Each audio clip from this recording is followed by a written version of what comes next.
और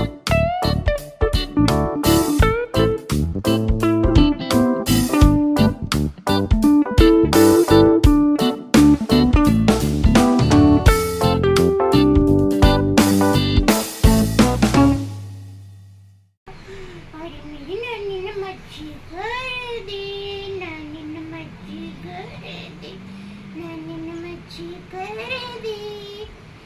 hello friend, welcome back to my vlog. Welcome back to my channel Gauri Singh vlog. और उम्मीद करती हूँ आप सब बहुत बढ़िया होंगे। और जो मेरा व्लॉग फर्स्ट टाइम देख रहे हैं उन सभी को मेरा राम राम, नमस्ते, सलाम, सत श्री अकाल। तो यहाँ पे नानी अपनी प्यारी प्यारी मीठी मीठी बातों के साथ परी की कर रही है मालिश। तो मालिश कर दी थी और घर के सारे काम हो गए थे और हम लोग पूरी फैमिली निकल गए थे सिद्धिविनायक दर्शन करने के लिए, क्योंकि जब से मम्मी आई थी तो हम लोगों का ये प्रोग्राम नहीं हो पाया था।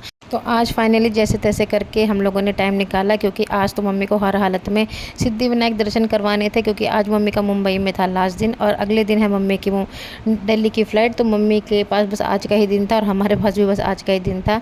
तो यहाँ पे मम्मी परी को बाहर का व्यू दिखा रही हैं, क्योंकि आजकल परी भी इशारों इशारों में बोलते हैं मुझे भी बाहर की दुनिया दिखाओ। तो देखिए कितने आराम से बैठकर नानी के साथ बाहर का व्यू एंजॉय कर रही है। और अब मानसून भी आ गया, तो मानसून में मुंबई का मौसम जो है वो बहुत ज़्यादा औसम हो जाता है और एकदम घने घने बादल हैं। तो थोड़ी देर में बारिश आने का लग रहा था, लेकिन बारिश आई नहीं थी। पर मौसम तो बहुत अच्छा हो गया था और अच्छी हवा चल रही थी। तो मौसम को देख के मन भी बहुत अच्छा हो गया था, पर थोड़ी देर में मन बहुत ज़्यादा बुरा भी फील कर रहा था, क्योंकि मम्मी हमारे साथ अब नहीं रहेंगी, वो चली जाएंगी घर, क्योंकि पापा भी अकेले थे। और मम्मी जितने भी टाइम हमारे साथ रही हमको बहुत अच्छा लगा और मम्मी ने सारे घर को इतने अच्छे से संभाल लिया था, हमको भी बहुत अच्छे से हमारा ध्यान रखा और सारा घर का काम कैसे हो जाता था ये पता ही नहीं लगता था। तो मेरे लिए तो यही बहुत बड़ी बात थी कि उन्होंने अपना टाइम निकाल के मेरे और मेरी फैमिली के लिए इतने अच्छे से सारा काम किया और परी को भी इतने अच्छे से संभाल लिया था। तो बस मुझे इसी बात की टेंशन थी कि जब मम्मी चली जाएंगी तो सारे काम का बर्डन मुझ पे आ जाएगा और फिर काम भी सारा करना है, ध्रुव का स्कूल, हस्बैंड का ऑफिस, तो ये सब काम करना थोड़ा सा मेरे लिए डिफ़िकल्ट हो जाएगा। तो बस इन्हीं बातों को सोच के जो है मेरे को ज़्यादा टेंशन होने लगी थी। तो ये सब बातें सोचते सोचते हम लोग पहुंच गए थे सिद्धिविनायक मंदिर। और सिद्धिविनायक मंदिर कभी भी चले जाएं, यहाँ पे इतनी ज़्यादा भीड़ होती है ना, तो हम लोगों ने यही सोचा था कि भीड़ को अवॉइड करने के लिए हम वीआईपी टिकट ले लेंगे। तो 100 रुपीज़ पर पर्सन वीआईपी टिकट था।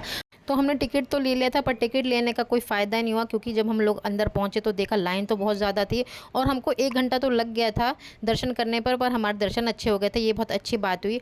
अब बारी आती है पेट पूजा की। तो मंदिर के अंदर ही एक रेस्टोरेंट था, तो वहाँ जाके साहबजादे ने सबसे पहले अपने लिए मसाला डोसा ऑर्डर किया। तो वो हस्बैंड ने भी अपने लिए ऑर्डर कर लिया था और मुझे जो चाहिए था वो उनके पास अवेलेबल नहीं था।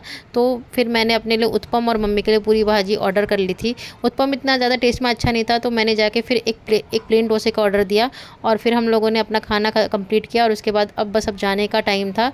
तो जाने से पहले मैंने यहाँ से ले लिया था पापा जी के लिए प्रसाद। तो यहाँ पे प्रसाद में 2 वैरायटी मिलती हैं, एक लड्डू की और बर्फ़ी की। तो दोनों के काउंटर अलग अलग है, तो मैंने दोनों ही काउंटर से जाके फिर प्रसाद लिए। और वही भीड़ का सारा मसला, तो जहाँ भी चले जाओ मंदिर में हर जगह भीड़ ही भीड़ थी।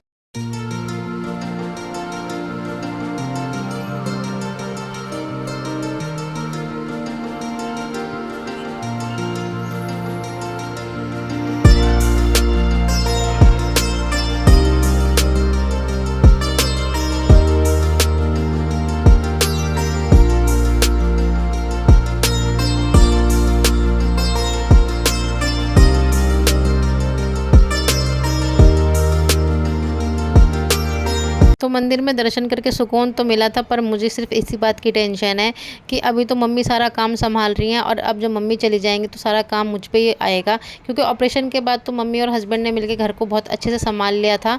पर जैसे ही अब सारा काम का बर्डन मुझ पे आ जाएगा, साथ में एक छोटा बच्चा भी है, तो बस इसी बात की एक चिंता लगी हुई है कि अब सुबह जल्दी उठना है, फिर हस्बैंड भी ऑफिस जाएंगे, ध्रुव भी स्कूल जाएगा, तो दोनों का काम, साथ में छोटा बच्चा, और फिर अपना भी ध्यान देना है, क्योंकि ऑपरेशन के बाद ना बॉडी को रेस्ट भी चाहिए। और ऑपरेशन के बाद 1 महीना जो शरीर को आराम लगा है ना, उससे ऐसा लग रहा है कि बस अब काम करने की बिल्कुल इच्छा ही नहीं बची है, क्योंकि जो स्पीड डिलीवरी से पहले थी ना, वो स्पीड तो काम करने की अभी आ नहीं पाएगी और उसमें अभी एक और नन्ही सी जान की रिस्पॉन्सिबिलिटी आ गई है। तो बस यही सब चीज़ें हैं जिससे काम अभी करने में थोड़ा सा प्रॉब्लम होगा और रूटीन में आने में अभी लग जाएगा कम से कम मुझे 6 महीना, क्योंकि अभी ऑपरेशन हुआ है ना, तो बॉडी अभी सेंसिटिव है और डॉक्टर ने आयरन और कैल्शियम मेडिसिन खाने को बोला है और कहा ज़्यादा भारी काम नहीं करना, ना कोई भारी वेट उठाना है और अभी बच्चे को भी फीड करा रहे हैं, तो इसलिए अभी मुझे मेडिसिन भी खानी पड़ेगी और अपना बहुत ज़्यादा ध्यान देना पड़ेगा, क्योंकि अगर कहीं भी कमर में अगर पेन स्टार्ट हो गया तो आगे के लिए बहुत ज़्यादा दिक्कत होगी। तो बस यही सब चीज़ों को सोच के थोड़ी सी टेंशन है, पर मुझे पता है कि मेरे हस्बैंड मेरे साथ है तो मुझे काम की इतनी भी टेंशन नहीं है। पर हमारे जो हिसाब ज़्यादा है ना, अगर ये अपने पापा के पीछे पड़ जाए तो उनको भी बहुत ज़्यादा डिस्टर्ब कर देते हैं।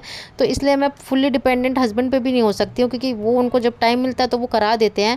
तो देखिए घर पे भी आकर हस्बैंड लग गए थे काम पे और यहाँ पे साहबजादे अपने पापा के साथ चिपक गए थे, क्योंकि जो भी इनके पापा काम करते हैं अगर ये बीच में उसको ख़राब ना करे तो इनको चैन नहीं पड़ता है। और देखिए अपने पापा को किस तरीके से परेशान कर रहे हैं। तो हस्बैंड भी बीच में यहाँ पे डिस्टर्ब हो गए थे। तो यही प्रॉब्लम है हमारे ध्रुव की कि अपने पापा को जब तक ये डिस्टर्ब ना करे तब तक ना इनका काम नहीं बनता है। तो हस्बैंड ने जैसे तैसे कर दिया था पम्मी का ट्रॉली बैग ठीक। तो फ्रेंड्स यही था हमारा छोटा सा व्लॉग। मिलते हैं आपसे नेक्स्ट व्लॉग में, तब तक के लिए बाय बाय।